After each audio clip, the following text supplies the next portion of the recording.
И денеска екипите на водовод и канализација работат на проблемот. Според информациите кои што ги добивме, се сече цевката на која што вчера имаше дефект, поради која што настана поплава во Влае, а половина Скопје остана без вода за пиење, а одредени домаќинства со намален притисок. Можеше да се забележи дека вода се уште извира. Работниците со кои разговаравме велат дека, иако работат на терен, нема да има потреба од повторно затворање на водата. Но кој е виновен за тоа што доцна синоќа половина Скопје остана без вода или со намален притисок? Од водовод и канализација прво излегува со информација за дефектот, но потоа објавија соопштение во кое наведуваат дека поради кратки прекини на струја настанал проблемот.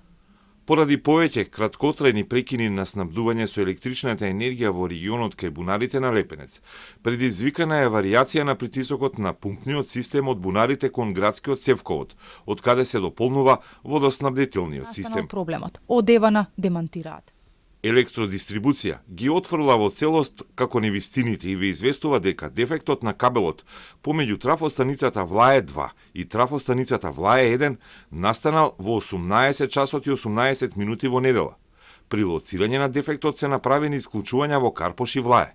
Санацијата на дефектот е завршена во 20 часот и 50 минути од страна на екипите на електродистрибуција.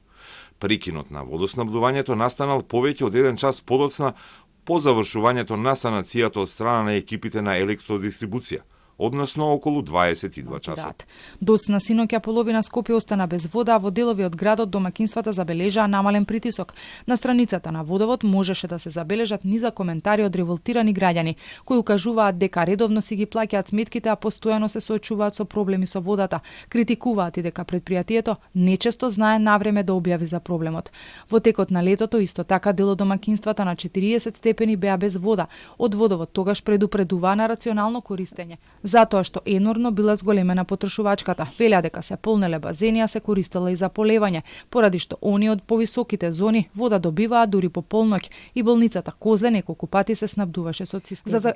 За загубите со вода постојано се зборува дека тие надминуваат 60%, но интересно е што во годишниот извештај за работа за 2024 година на предпријатието пишува дека за намалување на загубите јавното предпријатие има набавено теренско возило за истражување и санирање на дефекти опремено со најсовремена опрема.